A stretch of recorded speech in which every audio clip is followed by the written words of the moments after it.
Karimnagar Telangana చౌక్లో ABVP ఆధ్వర్యంలో మానవహారం నిర్వహించారు. ఈ సందర్భంగా ఏబీవీపీ జిల్లా కన్వీనర్ విష్ణు మాట్లాడుతూ కాంగ్రెస్ పాలనలో విద్యారంగం ఎంతో కుంటుపడిందన్నారు.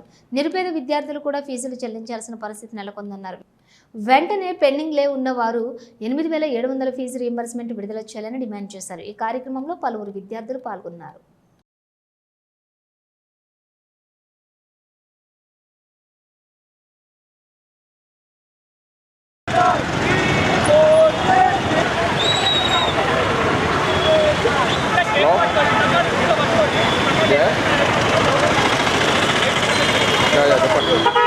ఇగో మన కార్యకర్తలు ఇద్దరు ముగ్గురిని కన్స్ట్రక్షన్ కూడా ఉంటాయి కొన్ని.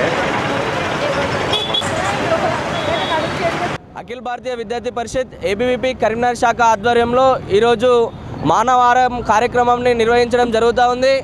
ఈ యొక్క తెలంగాణ రాష్ట్రంలో కాంగ్రెస్ ప్రభుత్వం ఏర్పడినప్పటి నుంచి విద్యారంగంలో విద్యార్థుల పట్ల ఎలాంటి చిత్తశుద్ధి ఉన్నదనేది ఈరోజు స్పష్టంగా మనందరికీ కనిపిస్తూ ఉంది.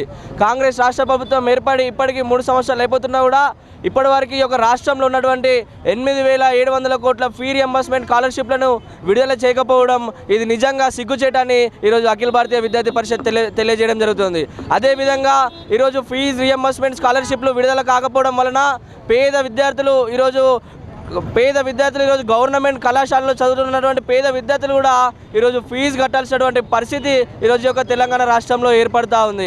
ఈరోజు ఈ యొక్క తెలంగాణ రాష్ట్రంలో విద్యారంగానికి విద్యార్థుల పట్ల ఈ యొక్క కాంగ్రెస్ రాష్ట్ర ప్రభుత్వం ఏ విధంగా ఈరోజు విద్యార్థులకి న్యాయం చేస్తున్నదని ఈరోజు అఖిల భారతీయ విద్యార్థి పరిషత్ డిమాండ్ చేయడం జరుగుతూ ఉంది. అదేవిధంగా ఈ యొక్క తెలంగాణ రాష్ట్రంలో గురుకులాలలో కానీ సాంఘిక సంక్షేమ హాస్టళ్లలో కానీ విద్యార్థులకి నాణ్యమైన భోజనం పెట్టకపోవడం వల్ల చాలామంది విద్యార్థులకి ఫుడ్ పాయిజన్ గురై ఈరోజు విద్యార్థులందరూ అవస్థకి గురవడం జరుగుతూ ఉంది.